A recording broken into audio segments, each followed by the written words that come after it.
And when night falls, it falls.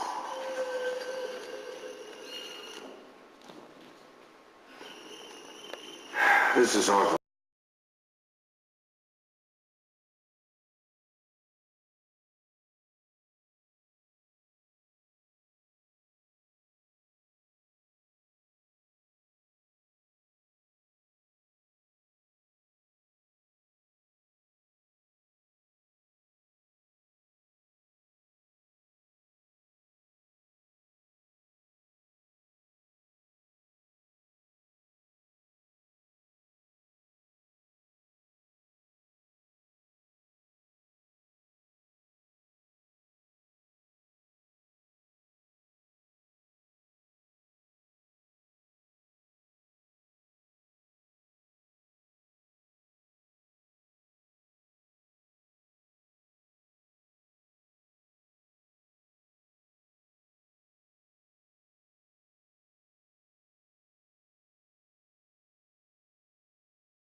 too for coming and supporting me this entire time.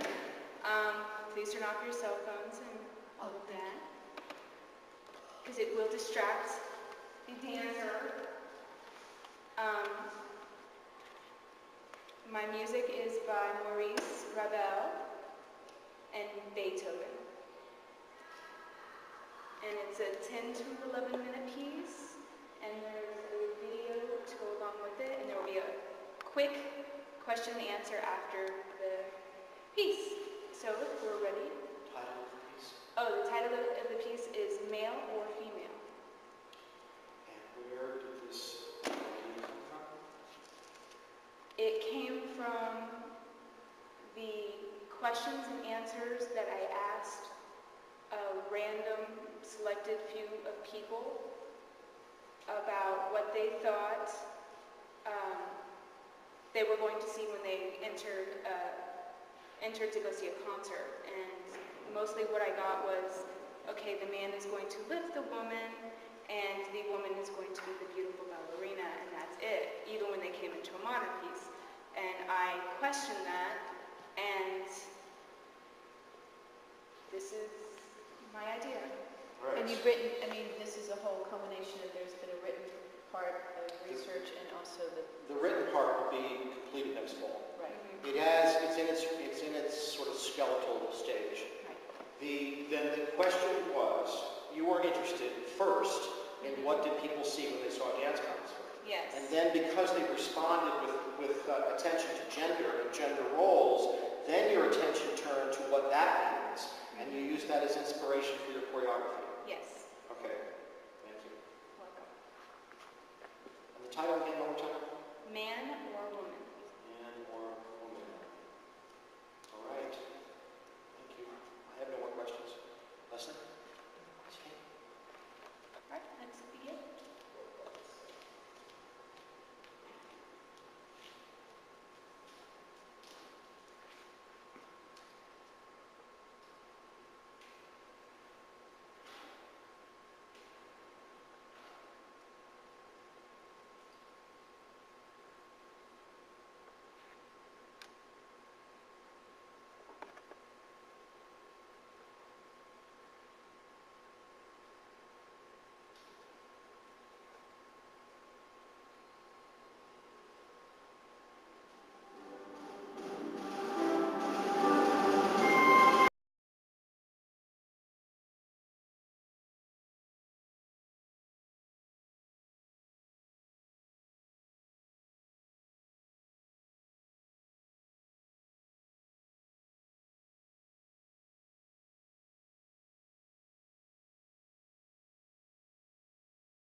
I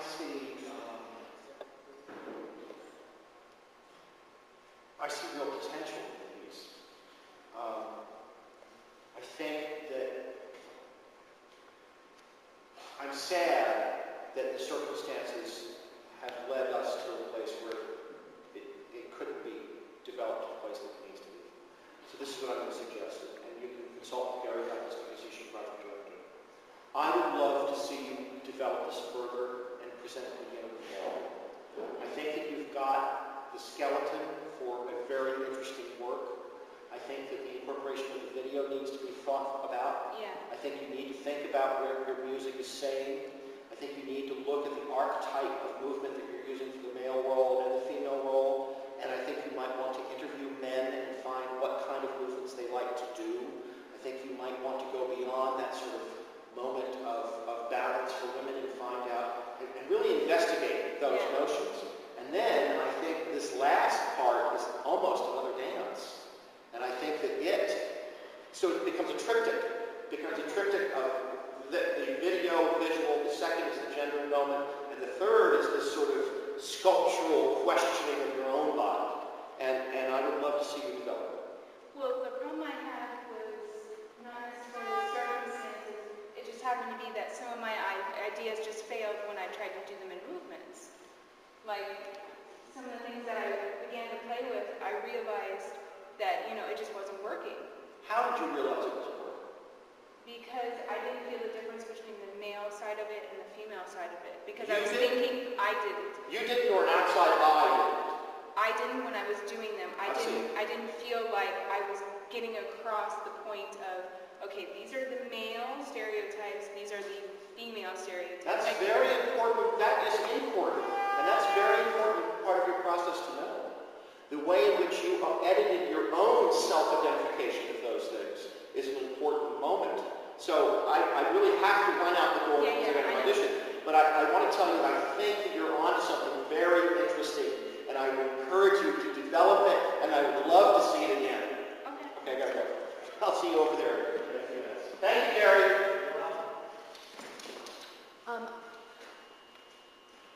I don't have a question, so that's why I needed a minute.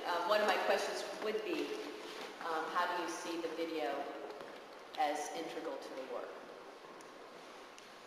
Okay. But I'd rather not ask the question right now, but to give you some comments, and then if we can interchange on that level. I agree with Tom. I think you've got a very interesting potential. It's a mixture of performance art and dance, and I'm a big person that likes that. And I do think your video could play a more integral role. Yeah.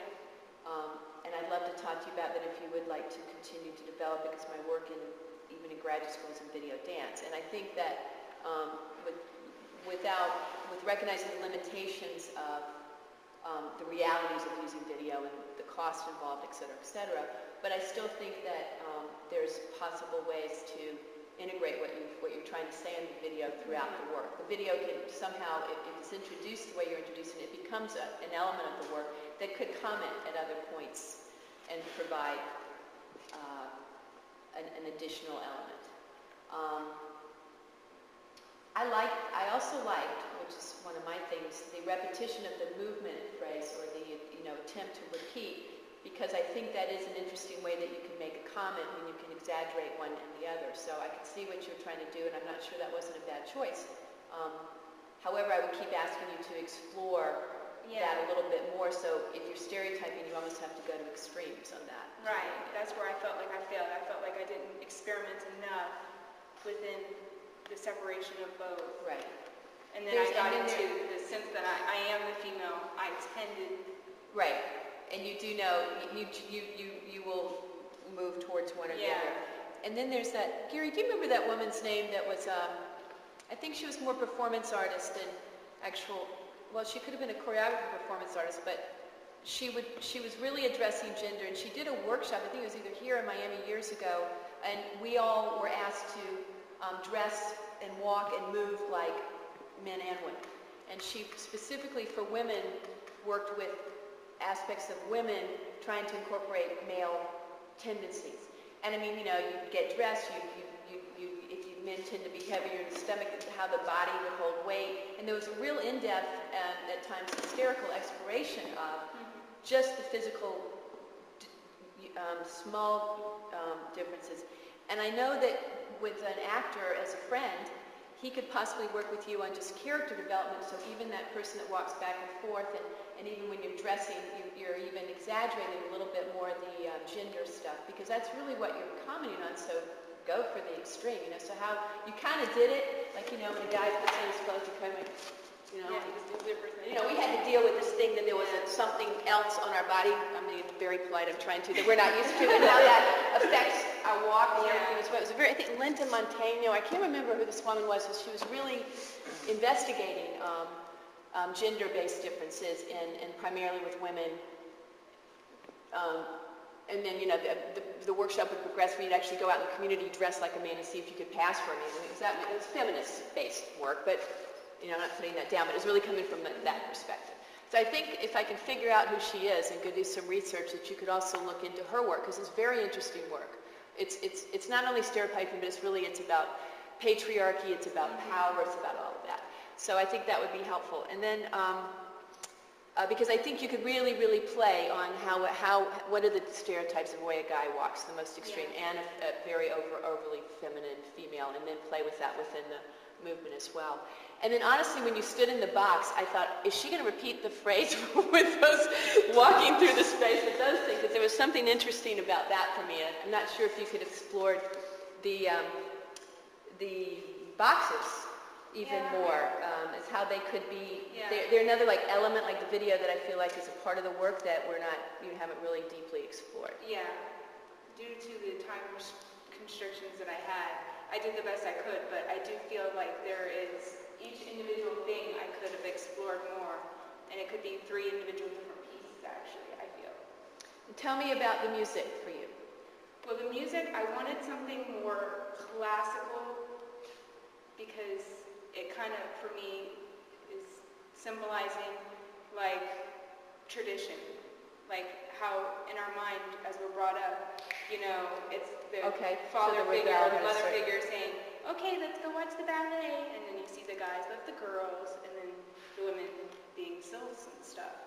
And at one point, so is the Ravel more masculine for you, and the yeah, also, even though I chose classical music, I still wanted the women's side of it to be kind of stronger, and kind of the men's side be strong but not as strong, because sometimes there are, you know, guys have moments where they're not as strong and they're weak, and you see that. So I wanted the music to almost be kind of opposite, or showing the other side of what I was doing. And is it change every time you do it, or is it specific where one ends and the other begins, that you are making that point of when Ravel ends and Beethoven begins? Is that stay consistent in the work? Is that kind of random, or how do you see that? Because of the fact that it kind of, when you need someone and they're not as strong as you need them to be, I let it be random, because there is that little tiny bit of overlapping where you're both weak at some point, or one's not as strong as you think they are, and it's just a facade. So I kind of let it be random, because then that's a nice transition for me in my head. It may not be as clear, so I'll have to explore that more. But to me, I like to make it random, so then that way, when I am doing one, then I can have that moment of kind of just neutral for a moment, and then break in with something else. Do you ever envision any other type of sound? It's completely open. I don't envision myself with any other type of sound, just because I haven't maybe found anything that's really like jumps out at me, but I'm willing to explore that side of it too. You willing to explore maybe sound that you would make yourself? Because that's always an interesting element. Then you really can play around with what you're trying to do. Yeah. I don't know, I don't want, ideas in your head, but going back to the questions that you asked people after they were, you know, that might be an interesting dialogue to record your interview. I mean, something on that basis too would, I think, kind of help ground the, some kind of spoken text would not be, in my opinion, inappropriate, because in this type of work you can add just about whatever you would want to. And so that might either play more, or even sound that plays more with gender-based, because I'm not sure, I mean, I like the sound choices, but I'm not sure they were supporting the theme that you would like as well as a further explanation would. No, I agree. I do think that spoken text would be better. Possibly, or, you know, gender switching sound. I mean, you know, certainly not Tiny Tim, but Tiny Tim played around with that a lot, if you think about it. That, you know, so if there's any other sort of sound that plays on a female singing a masculine-based thing, or a you know, something that's playing on the same theme that you're working on, I think would support the whole piece a lot better. Oh yeah, I agree. Do you have any questions for us? No. About the work, or any place that you wonder about that we haven't touched upon? Oh, well, is there any place that you feel like you're lost completely, like you have no idea what's going on? Or do you pretty much generally get an idea? Well, I know I came in late, but I saw the transition between the two pieces of music, and that empty moment left me like I was like, oh no, what happened? Oh, okay, yeah. Was that what you wanted? Well, the problem with the beginning of one of the pieces of music is it starts off really low where you can't really hear it. It was the So transition that left me wanting more. And right, it whereas was very if I use it was spoken pleasant. text, it'd be better. It was pleasant. That silent moment was good. I enjoyed it. Having put some thought into this, the music choices, the two music pieces, are almost in a way subconsciously cartoony. You know, like Bolero is always like Yosemite Sam walking in, and then the other piece is always like Daisy Duck walking around. So it's almost like that. It's subconsciously we have that pre-programmed in our minds to sort of, that's guy music, that's girl music, in a way that's ingrained in our psyche. Decades of cartoon watching youngsters. My answer to your question is no. I mean, I didn't feel like I have before in some situations completely lost. No. I mean, you didn't take it to a point where I was like, what's going on? No. Okay. I mean, I'd often encourage you to go to that point and see what would happen, you know, if you really get bizarre with it and it gets out of control. I also want to do that. I would just encourage you to, if you're doing work like this, which I think you definitely need to also get into a certain characterization.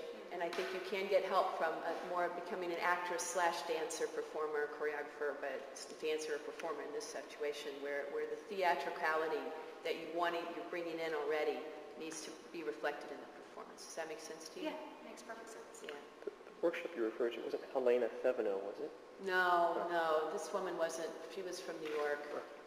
I'll figure it out. I just have to do some research into my performance art books. A good person to see coming soon, 29th and 30th, is Peggy Shaw from New York.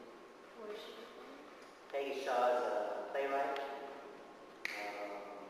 She's coming how, where, when, who? She's the 29th and 30th at Byron Carlisle. Is she performing a play or? She's performing a solo, maybe a duet. It's with a truck, literally a truck that's been sawed in half.